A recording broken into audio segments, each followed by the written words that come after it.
내가 사회에 첫 발을 내디딘 것은 여자는 결혼하면 끝이었던 시대를 지나 여성도 직장 생활을 하는 것이 당연시되기 시작하던 1990년대 초중반의 거품 경제 시절이었다. 그리고 오랜 시간이 지나 나는 올해로 사회생활 18년 차를 맞았다.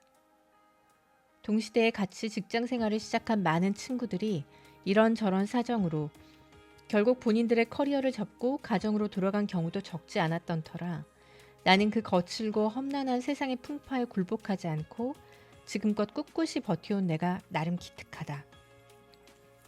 아무리 그 이유가 생계형일 수밖에 없었던 환경 때문일지라도 또 결연한 대출 정신으로 버텨온 커리어일지라도 말이다. 각설하고 여성의 사회 진출이 활발해졌다고는 하지만 막상 현실을 보면 생각보다 고위직 여성들의 비중이 여전히 작다.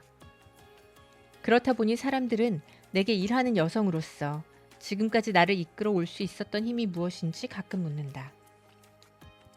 나름 한 분야에서 인정도 받고 어느 정도 영향력 있는 목소리를 낼 수 있는 자리까지 올랐으니 특별한 비결이 있을 것이라고 생각하나 보다. 그런데 아무리 생각해봐도 남들에게 없는 특별한 힘이나 재주가 내게 있는 것 같지는 않다. 나는 그저 다달이 꼬박꼬박 빠뜨리지 않고 적금을 붓듯이 세상을 살아왔을 뿐이기 때문이다. 생각해보면 인생 경영은 재테크와 비슷한 면이 많다. 가령 투자를 함에 있어서 리스크는 크지만 그만큼 수익도 얻을 확률도 높은 주식에 투자하는 경우와 그 반대로 아주 보수적으로 은행의 적금이나 예금에만 올인하는 경우가 있다. 전자의 경우 때에 따라 나의 주식이 반토막 나는 일은 물론이거니와 회사가 공중분해되기라도 하면 알토란 같은 투자액이 모두 휴지 조각이 되는 일도 없지 않다. 욕심을 내서 지나치게 앞서가려다 그 거품이 꺼지는 순간 아래로 푹 떨어지는 것이다. 하지만 후자의 경우는 조금 다르다.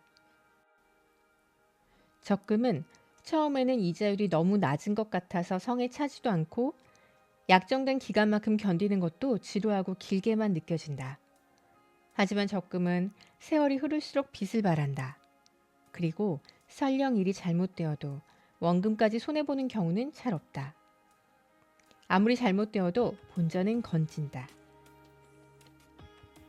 이렇게 따져보니 나의 인생은 주식과 같은 대박은 없었지만 매일매일의 작은 성실함이 세월과 함께 쌓이면서 점차 그 파워가 커져온 적금 인생이었던 것 같다. 재테크를 함에 있어서 리스크에 대한 감수의 정도가 어디까지나 개인의 가치관에 따른 선택인 것처럼 인생 경영도 마찬가지다. 내 친구들 중에는 다소 큰 리스크를 감수하고 도전을 감행한 덕에 엄청난 성공과 부를 거머쥔 경우도 있고 나처럼 별다른 재주가 없어서 혹은 본인의 계획하에 성실한 일개미처럼 열심히 생을 일구어가는 경우도 있다. 세상의 평균치를 우회하는 성과를 가져올 수 있는 주식 대신 딱 내 노력만큼만 돌려받기를 바라는 적금 인생을 선택한 것은 어디까지나 나의 의지였을 뿐이다.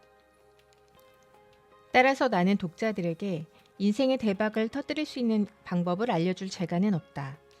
나부터가 그런 경험도 경력도 없으니까. 하지만 착실하게 중도 해지하지 않고 인생의 적금을 계속 부어갈 수 있었던 저력은 알려줄 수 있다. 그것은 특별한 재능도 어려운 준비 과정도 필요가 없다.